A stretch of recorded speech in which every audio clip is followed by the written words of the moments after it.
Selamat datang di Pengadilan Negeri Marabahan kelas 2. Kali ini Pengadilan Negeri Marabahan akan memperkenalkan kebijakan mengenai restitusi, yang mana dengan adanya kebijakan ini, korban dapat meminta ganti kerugian akibat dari perbuatan tindak pidana.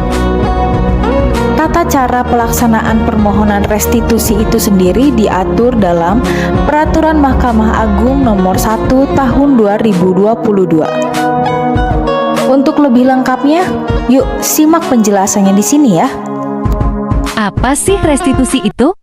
Restitusi adalah ganti kerugian yang diberikan atau dibayarkan pelaku tindak pidana kepada korban atau keluarganya. Lalu siapa saja yang dapat mengajukan permohonan restitusi itu? Restitusi dapat diajukan oleh korban itu sendiri, keluarganya, orang tua korban, ahli waris korban, wali dari korban, atau kuasa hukum korban. Restitusi juga bisa diajukan dalam hal ini oleh Lembaga Perlindungan Saksi dan Korban.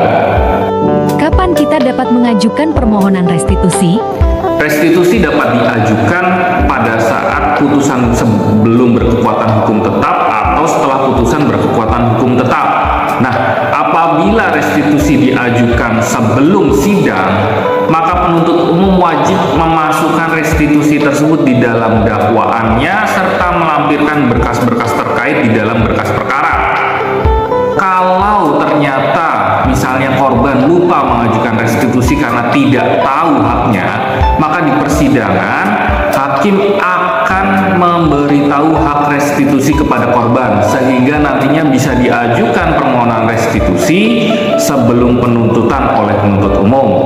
Nah, kalau sampai sidang juga sudah diputus tidak ada restitusi, restitusi juga tetap bisa diajukan setelah persidangan, setelah putusan berkekuatan hukum tetap. Mengapa kita perlu mengajukan permohonan restitusi?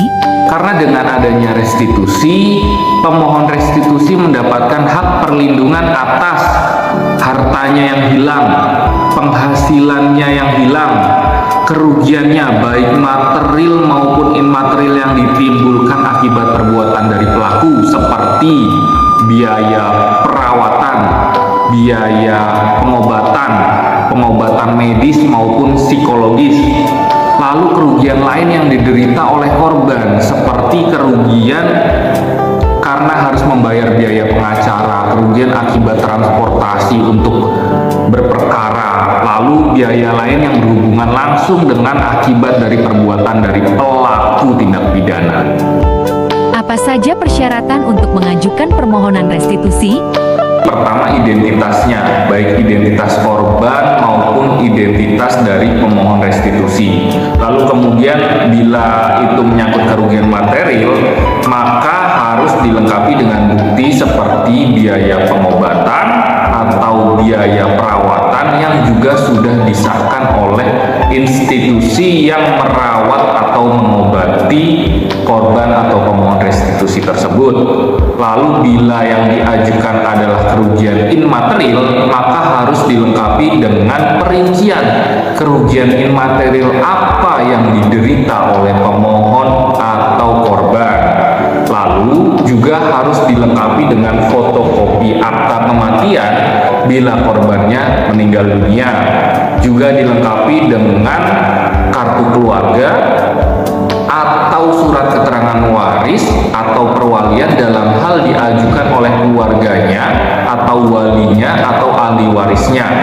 Lalu juga dilengkapi dengan surat kuasa khusus bila yang mengajukan ini adalah kuasa hukum atau penasihat hukum dari korban atau pemohon restitusi. Nah, untuk restitusi yang diajukan setelah sidang pidananya berkekuatan hukum tetap, maka harus dilampiri dengan petikan putusan pengadilan tersebut.